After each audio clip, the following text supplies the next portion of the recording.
नमस्कार, किसान न्यूज देख रहे हैं आप। मैं हूं आपके साथ सोहन सिंह। किसान लगातार सड़कों पर है। आपको बता दें कि देश के अलग अलग राज्यों से दिल्ली बॉर्डर पर जमा हुआ है। सरकार तक अपनी बात पहुंचाने की तमाम कोशिशें कर रहा है। भारत बंद करके भी देख लिया, लेकिन क्या समाधान निकल पाएगा, ये अपने आप में बड़ा सवाल है। और कई सारे ऐसे सवाल भी खड़े हो रहे हैं जिनको लेकर के सरकार को जवाब देना बेहद जरूरी है। सबसे बड़ा सवाल तो ये उठ रहा है कि क्या कानून वापस लेना ही सरकार के पास एकमात्र विकल्प बचा हुआ है, क्योंकि जिस तरह के तेवर लगातार किसान दिखा रहे हैं उसके बाद ये साफ है कि किसान इतनी जल्दी वापस नहीं जाने वाला। किसान साफ तौर पर कह रहे हैं कि सरकार तीनों कृषि कानूनों को वापस ले, और इसी मुद्दे पर जो तमाम आयाम है उनको गढ़ने की कोशिश करेंगे। साथ ही साथ ये जानने की कोशिश करेंगे कि आखिर इस समस्या का समाधान क्या है। हमारे साथ हमारे वरिष्ठ सहयोगी प्रेम उपाध्याय यहाँ पर मौजूद हैं। प्रेम जी, किसान परेशान है, सड़कों पर है, देश के अलग अलग राज्यों से दिल्ली के बॉर्डर इलाकों में मौजूद है और 3-4 महीने का राशन लेकर के आया है। और जिस तरह से लगातार सरकार और किसानों के बीच बातचीत का सिलसिला चला है, उससे समाधान निकलता हुआ फिलहाल दिखाई नहीं दे रहा है। तो क्या ये मान लें कि दिल्ली में जो किसानों का प्रदर्शन है वो 3-4 महीने तक रहने वाला है, कि किसान 3-4 महीने तक दिल्ली में डेरा डालने वाले हैं? देखिए, किसान डेरा जरूर डालें, क्योंकि इसकी सबसे अहम वजह यह है कि किसान अभी तक सरकार के उस फैसले को समझ नहीं पाया। किसान को लग रहा है, जो खासतौर पर पंजाब किसान है जो अपनी फसल को बेचता है और खासतौर पर जो फसलें हैं उनको मंडियों तक ले जाके पहुंचाता है और उससे उसका आगे का जीवन चलता है। पंजाब में ज्यादातर जो लोग हैं, जनसंख्या या तो फौज में है या विदेशों में है, जो कनाडा और अमेरिका ब्रिटेन जैसे देशों में, या किसान है। ये 3 ही प्रोफेशन वहां पे हैं, बाकी सब सपोर्टिव प्रोफेशन है। अब तक क्या होता था कि फसल काटी, मंडी में लेके गए, पैसा लेके आए, कहानी खत्म, आगे की फसल तैयार हो गई। लेकिन अब सरकार चाहती है कि मंडियां खत्म हो जाए, किसान और जो खरीदार है उसके बीच में मंडी में रहे, बड़े औद्योगिक सीधे किसानों से खरीदे। ये अच्छा फैसला है, लेकिन किसानों की समझ के बाहर इसलिए हो रहा है कि किसान मंडी नहीं जाएगा तो बेचेगा कैसे? टेक्नोलॉजी, वो कहते हैं कि आप इंटरनेट के जरिए बेच सकते हैं। किसान आज भी मोबाइल चलाने में सक्षम नहीं, वो इंटरनेट का इस्तेमाल नहीं जानता।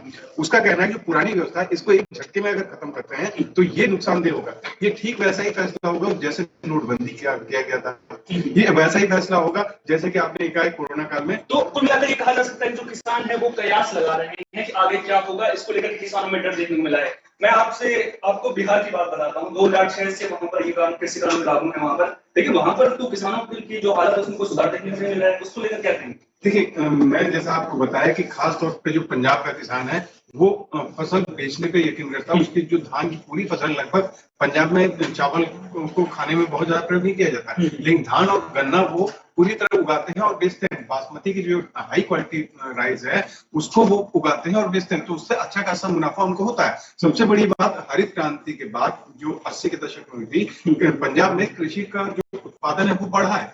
कृषि उत्पादन बढ़ने के साथ ये स्थिति अन्य राज्यों की नहीं है। पंजाब में कम से कम जोतें बढ़ी है, बिहार में जोतें बढ़ी नहीं है। वहां पे जो बिहार की स्थिति है, वहां पे या तो जमींदार है या सबसे निचले तबके का लोग हैं, बीच का मध्यम वर्ग नहीं है। जो तथाकथित मध्यम वर्ग है वो छोटे शहरों और कस्बों में है। तो जो बिहार की स्थिति है उसको पंजाब से आकलित नहीं किया जा सकता।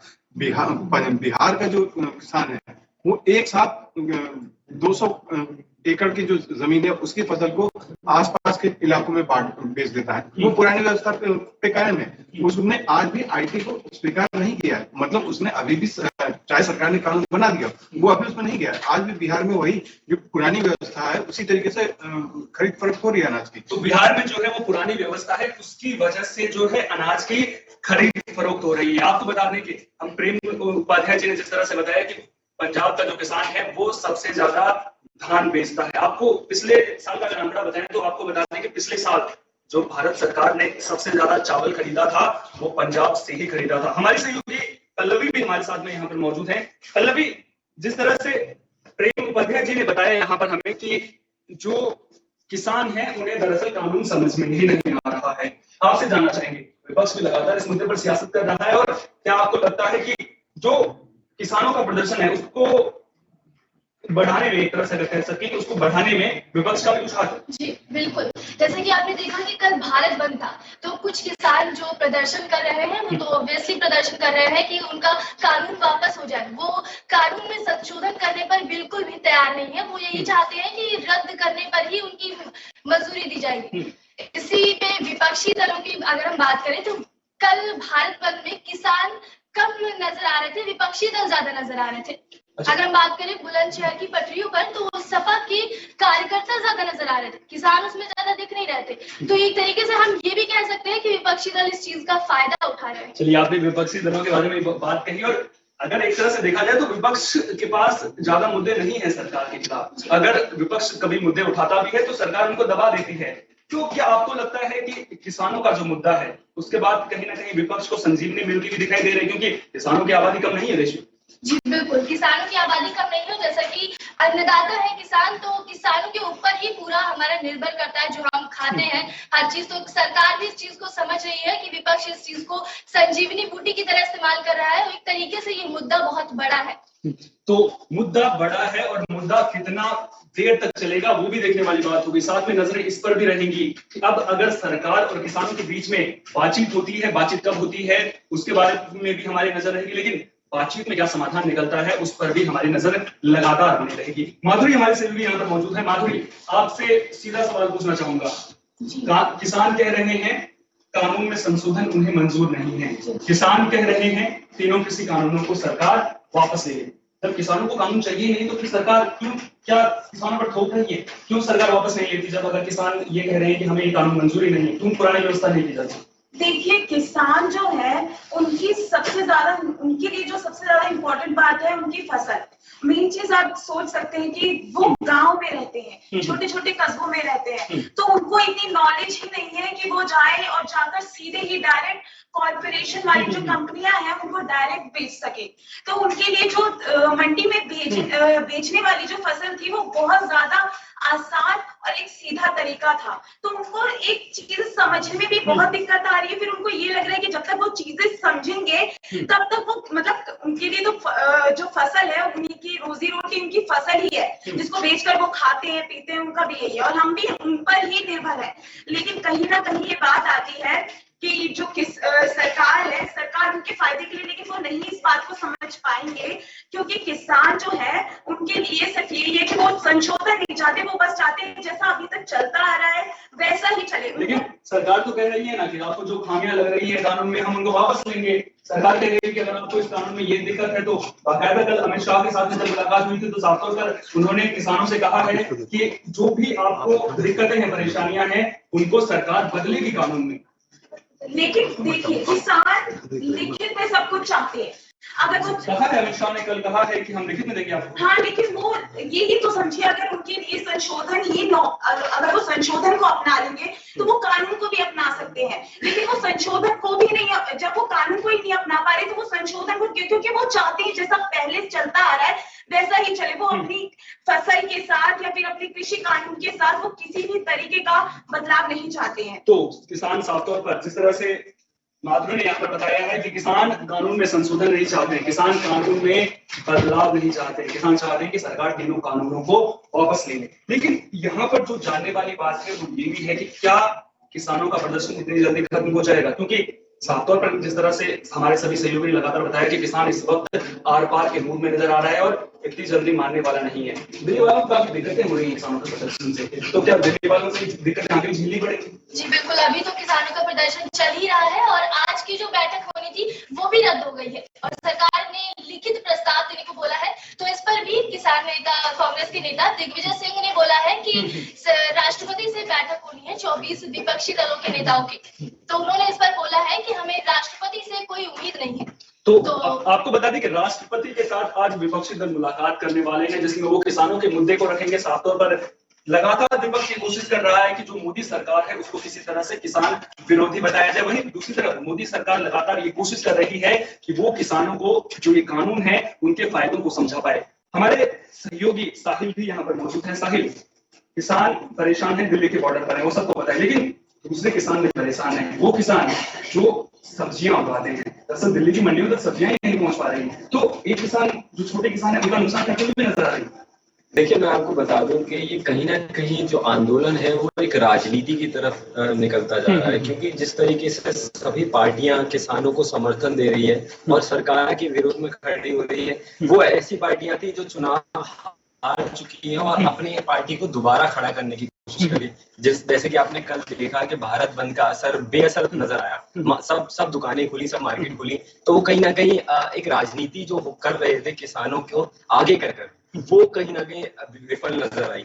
लेकिन साफ तौर पर मैं यही बोलना चाहूंगा, जो किसान है वो अभी भी अपना काम प्रॉपर तरीके से कर रहे हैं खेत में, और जो बिचौलिया जो होते हैं वो कहीं ना कहीं इसको राजनीति का एंगल देकर जो मतलब खाली बैठे हुए हैं वो कुछ हाँ आड़ती हो, क्योंकि जो मंडी तक पहले ऐसा होता था, देखिए किसान अपनी जो सामान था वो मंडी तक पहुंचा देता, उसके बाद आड़ती जो होता था वो उस चीज का हिसाब निकालता था। लेकिन अब सरकार कोशिश कर रही है इन कानूनों के तहत कि वो सीधे किसान कहीं पर भी अपना अनाज दे सकते हैं। लेकिन जो आड़ती है बीच में, अगर वो भी पैसा नहीं खाएंगे तो वो पैसा जाएगा कहाँ? आप ये सोचिए ना, उनकी जेब में पैसा नहीं जाएगा, ऑब्वियसली अपनी जो दुकानदारी है वो कौन खराब करना चाहता है। तो साफ तौर पर ये एक बड़ी लड़ाई हो चुकी है, साठ गांठ की लड़ाई हो चुकी है। किसानों के नाम पर जो रणनीति हो रही है, जो राजनीति हो रही है, वो एक अलग एंगल लेकर आ रही है। और लेकिन सरकार जो है वो अपने प्रस्ताव पर टिकी हुई है। अगर वो सरकार की तरफ से भी कहा गया है कि कुछ संशोधन अगर करने हैं तो वो करने के लिए तैयार है। लेकिन अगर संशोधन वो मानती है, मतलब प्रस्ताव वो एक तरीके से सरकार ने बोल ही दिया है कि हम उसमें चेंजेस कर देंगे, लेकिन वो कानून वापस नहीं ले सकती है। लेकिन यहाँ पर लगातार विपक्ष की बात कर रहे हैं कि विपक्ष लगातार सरकार पर हमलावर है, लगातार तर्क तेवर दिखा रहे हैं। लेकिन बड़ी बात यह है कि जो एनडीए के सहयोगी दल हैं वो भी लगातार तर्क तेवर दिखा रहे हैं अपनी सरकार को। एनडीए के सहयोगी, चाहे आप हनुमान केजरीवाल की बात कर लीजिए, चाहे पंजाब में श्रोमणी अकाली दल जो किया उसकी बात कर लीजिए, तो जब अपने ही साथ नहीं देंगे तो सरकार के लिए मुश्किलें तो बढ़ेंगी। बिल्कुल बढ़ेगी, और ये चीज हो भी रही है इस वक्त।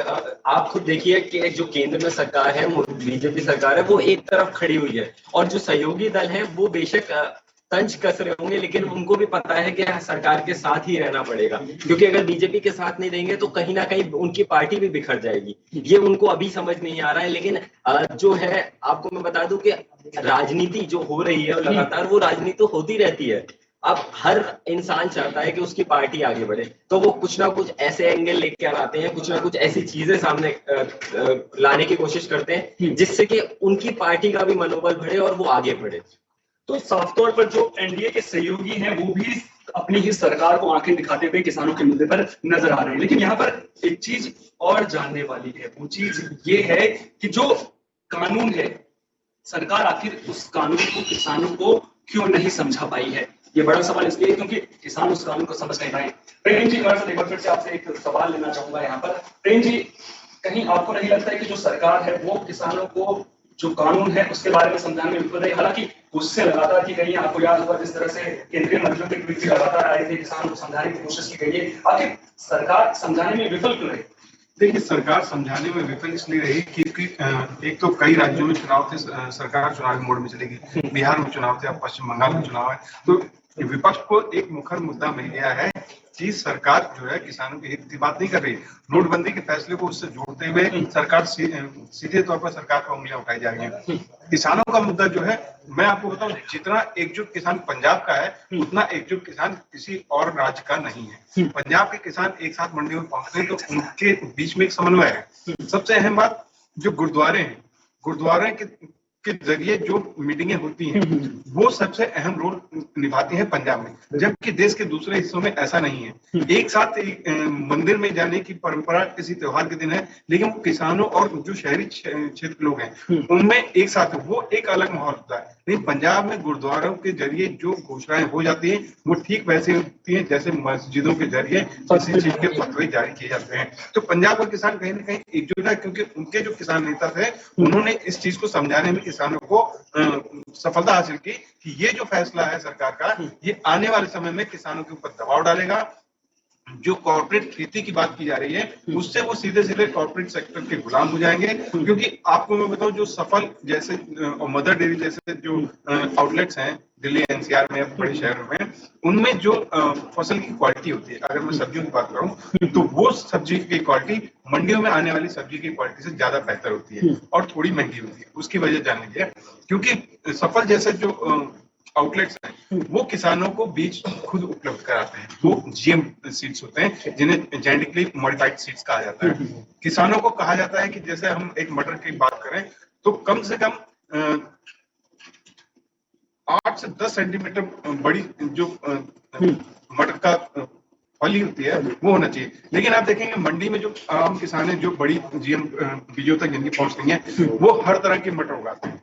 मटर की तुड़ाई से लेकर के मटर पकने तक, मटर की फसल कटने तक, वो मटर जो मंडियों में आती है वो कई क्वालिटीज में होती है। वो ए क्वालिटी में होती है, बी क्वालिटी में होती है, सी क्वालिटी। तो कुल मिलाकर आप ये कहना चाहते हैं कि जो पंजाब के जो किसानों की जो मटर होती है वो ज्यादा बेहतर होती है? नहीं, मैं ये नहीं कहना चाहता, मैं यही कहना चाहता हूँ कि किसानों को लग रहा है कि अगर जेनेटिकली मॉडिफाइड फसलें अगर कॉर्पोरेट सेक्टर से उगाने की नौबत आई तो जो छोटा किसान है उसको बड़ी मार पड़ेगी, वो अपनी फसलें मंडियों तक नहीं पहुंचा पाएगा। अंत में मजबूर होके वो किसान भी कॉर्पोरेट सेक्टर को अपने खेत देने को मजबूर होगा। लेकिन यहाँ पर एक सवाल ये भी उठता है ना कि सरकार लगातार मंडी व्यवस्था दुरुस्त करने की बात भी लगातार करती रहती है, तो अगर आपको व्यवस्थाएं दुरुस्त करनी है तो क्यों ना ये व्यवस्था की जाए कि जो छोटे से छोटा किसान है उस तक वो भी आसानी से मंडी तक पहुंच जाए। देखिए, छोटा किसान आसानी तक मंडी तक पहुंच जाए इसकी व्यवस्था सरकार करना चाहती है, लेकिन सरकार ने एक नया कानून भी पारित किया है जो कृषि सम्मान योजना के साथ ही लागू किया गया था, जिसमें जो 10 हेक्टेयर तक के खेत हैं अगर किसी के पास है तो वो वहां पे अपना गोदाम बना सकता है। अभी तक नियम था कि अपने गोदाम बनाने के लिए कम से कम 15 साल का एक्सपीरियंस होना चाहिए और एफसीआई से अप्रूवल लेना होगा। लेकिन अब ये बाध्यता खत्म हो गई है, कोई भी बड़ा किसान या उद्योगपति किसी भी क्षेत्र में गोदाम लगा सकता है और आसपास के उत्पादों को खरीद करके वो जमा करके शहरों तक पहुंचा सकता है। अच्छी योजना है जिसका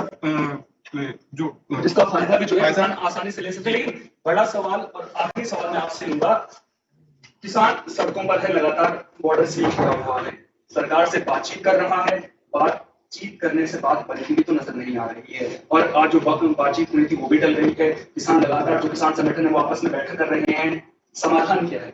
क्या किसान मानेंगे?